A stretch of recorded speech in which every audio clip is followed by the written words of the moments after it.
나는 한국에는 되게 반짝반짝한 케이팝 문화 같은 것만 있는 줄 알았다. 근데 알고 보니까 니네가 그렇게 반짝일 수 있었던 게 우주빛이 나는 이 서예 덕분에 그런 게 가능했구나 이러는 거예요. 아직까지는 잘 즐기고 있는 것 같아요. 약간의 슬럼프가 오고 막 할 때도 이놈의 거 때려쳐 막 이런 생각을 한 번도 해본 적이 없어서 저도 그게 너무 신기해요. 글씨 쓰는 것만큼은 또 그렇지 않더라고요. 안녕하세요. 서예가 인중 이정아입니다. 반갑습니다. 저는 7살 때 이제 글씨를 쓰기 시작했는데 한 고등학교 2, 3학년쯤 약간 이제 내 진로에 대해서 고민을 할 때 그때부터 나는 이제 서예가의 길을 가야겠다 라고 생각을 하고 조금 진지하게 걸었던 것 같아요.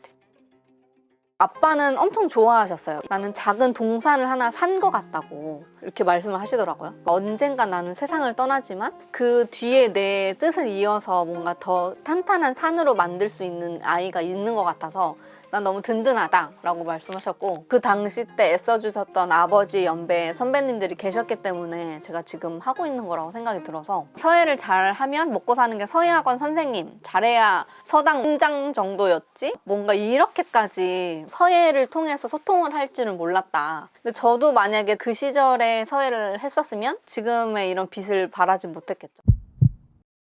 어떻게 보면 필명이라고 생각을 하시면 되는데, 논어에 나오는 글귀인데 박하기 독지 젊은이 근사 인재 기중의, 공부를 넓게 하고 뜻을 깊이 세우고 또 생각을 좀 현실과 가까이 하게 되면 그 안에 모든 인이 들어있다. 이 호가 너무너무 좋아요.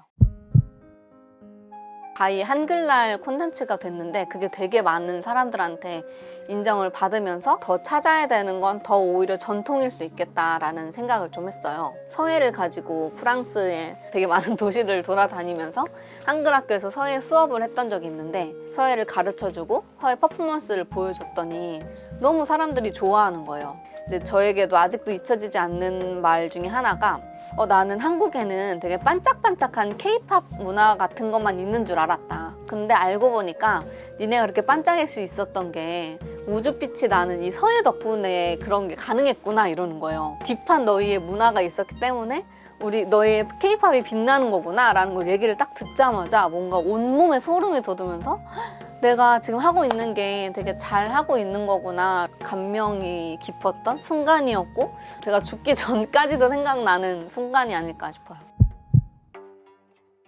서예가가 되고 싶다 라고 하면 아이 같은 순수함이 제일 중요한 것 같아요. 서예는 3가지의 단계가 있거든요. 졸, 교, 졸이라고 해서 첫 번째 졸은 아이의 순수한 졸이에요. 아이들한테 붓을 딱 쥐어주고 걔네들이 이렇게 뭔가를 써요. 그럼 진짜 약간 순수미가 있잖아요. 근데 이 아이가 이제 붓을 쓰는 법을 알고 뭔가 이제 계속 썼어요.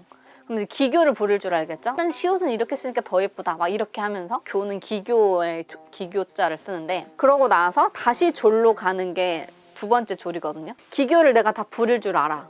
근데 다시 아이의 그 순수함으로 돌아가는 건데, 추사 선생님이 돌아가시기 3일 전에 쓴 판전이라는 그 현판이 있어요.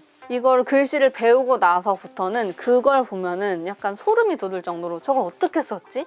이렇게 된 거예요. 추사 선생님의 글씨는 그 2번째 졸인 거죠. 일반 사람들은 알 수가 없는 거예요. 저거 뭐 아무것도 안 한 제가 왜 1등이야? 라고 하지만 붓을 들어서 뭔가 표현을 해본 사람만 저 교에서 넘어가는 그 졸의 맛을 알 수 있는 거죠. 내가 다 내려놓고 정말 비움의 철학으로 가지고 알고 나서 덜어낸 그 졸의 예술이 있는 것 같아요. 간질간질한 그런 감정을 오글거린다고 하면서 뭔가 좋아하지 않고 약간 그거를 자꾸 배제해서 하다 보면은 그게 내 마음도 정말 그럴 수 있거든요. 다 약간 삭막해지는 이 시기에 말랑말랑한 걸, 내 순수함을 지키려면 외부에서 찾는 게 아니라 그냥 내가 나를 찾아야 돼요. 난 이런 생각을 했었다. 이건 되게 중요한 거라고 생각이 들어요. 제가 제 일상에서 얻었던 제 영감을 가지고 저만의 글씨로 표현하는 것들을 굉장히 좋아해요. 일몰이 아쉽지 않은 이유는 내 곁에 그대 덕분이다 라고 해서 작품을 한 게 있거든요. 그냥 정말 사소한 거라도 기록을 해두면 나중에 다시 돌아봤을 때 느껴지는 감정이 다르기 때문에 또 색다르게 나올 수 있는 거고. 왜 하냐면 저는 결국 죽기 때문에요. 메멘토 모리가 너의 죽음을 기억하라. 뭐 80년 뒤에 죽든 3일 뒤에 죽든 어쨌든 죽는단 말이죠. 사실 내가 1시간 뒤에 죽는다고 생각해봐요. 종이 위에 써진 그 먹으로 쓴 글씨는 태우지 않는 이상은 계속 남아있는 거라고 생각을 하면 돼요. 내가 정말 죽는구나. 약간 이런 생각이 들어서 더 많이 표현하려고 노력하는 것 같긴 해요.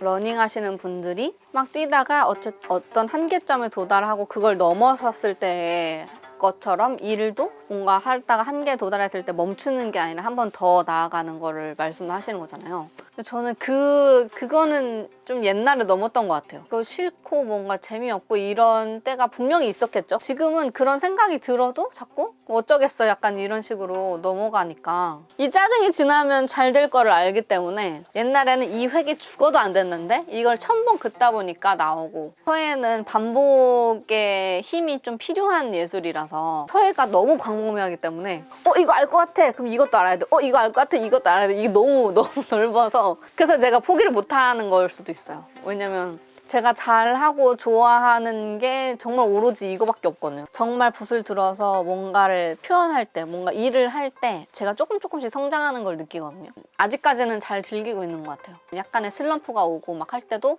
이놈의 거 때려쳐 막 이런 생각을 한 번도 해본 적이 없어서 저도 그게 너무 신기해요. 왜냐면 딴 거는 되게 잘 지루해하고 막 이렇게 하는 성격인데 글씨 쓰는 것만큼은 또 그렇지 않더라고요. 아직까지는 제가 붓을 꺾는 날이 내가 과연 올까? 라는 생각을 하고 있어요.